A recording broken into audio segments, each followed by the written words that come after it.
Alrighty, good day and welcome. My name is Mr. JB and today we're going to be going through another Photopea tutorial. Last time when we went through one, we ran through adjusting logos and kind of creating a higher pixelization and making it just look better and a little bit less pixelated. So with that, we are going to go through doing it with something that is colored, and that's going to be a little bit complicated because we're going to have to grab some colors and deal with it later. But without further ado, we're going to get rolling in.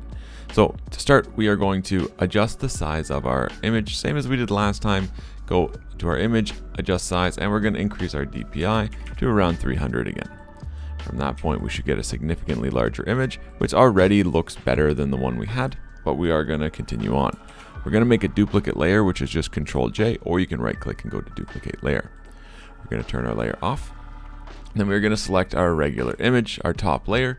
We're going to go up to our filter, blur just like last time, and go to Gaussian blur. Now we're going to adjust this blur until we don't see any more of that pixelization and we kind of get a smooth edge around everything. Awesome. I'm going to click OK, and we are going to lock that in. Now from here, it becomes a little bit different. So we are going to adjust our image and we are going to change it to black and white.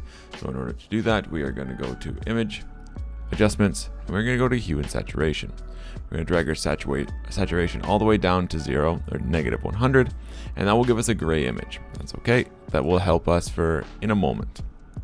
Now with this, we are going to adjust the curves again.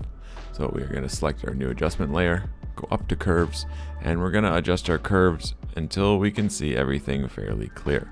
We want to end up having everything looking as it should. No blurriness, no funkiness. So just take the time to adjust and find the perfect spot for the image that you have. Cool. I am happy with what I've got. It's not perfect, but it will do for what we're doing for this. Excellent. I'm going to close my menu, and then from here I'm going to merge my curves layer with my layer 1. To do that, I'm going to press and hold shift and then click on both. I'm going to right click and go to merge layers. Now from here, we need to take a color sample from our blue layer. So we are going to turn on our blue layer. We're going to press and hold I, and then we are going to click and hold. Now you'll see you'll get the same color all across this Ford logo because it is the same color. It's an even tone. Then you're just going to release and release your I key. From there, we are going to turn back on our black layer, and we are going to create a new color fill layer. To do that, we go down to the bottom right, new adjustment layer, color fill, and you're going to choose the color that you just made. So by doing that, I'm just pressing this blue that's down here. You can see that it also turns my blue in the bottom left of my screen. I'm going to click OK. We're going to drag our color fill layer to the top. From here, we are going to change our view type to screen, and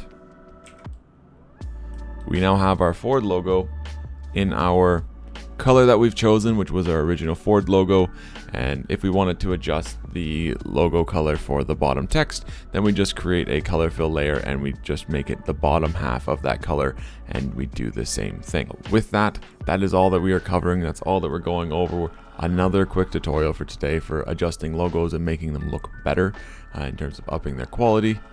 As always, thank you so much for watching. I hope you enjoyed and I hope that you learned something. Have a wonderful day, take care, and be safe.